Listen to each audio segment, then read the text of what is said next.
Umpisahan na natin ang pagluluto ng fried hotdog na lalagyan natin ng sugar and soy sauce.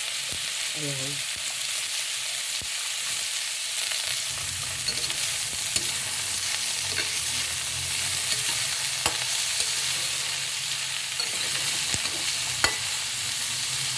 Ita-fried muna natin siya ng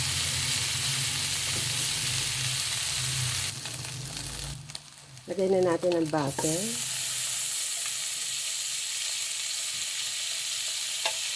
Then ang ating onion.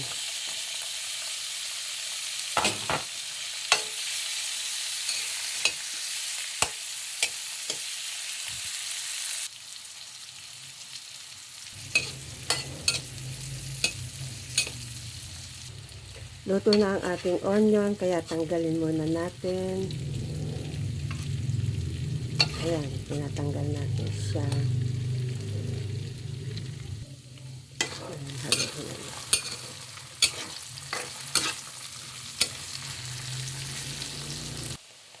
Luto na yung ating hotdog.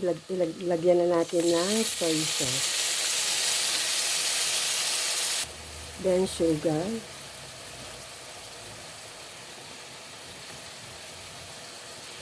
Haluin natin.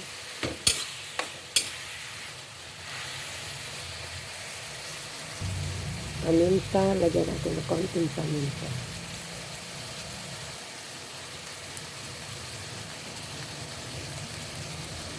Then, haluin natin ulit. Ayan na. Luto na ang ating sweet hotdog with toyo and sugar.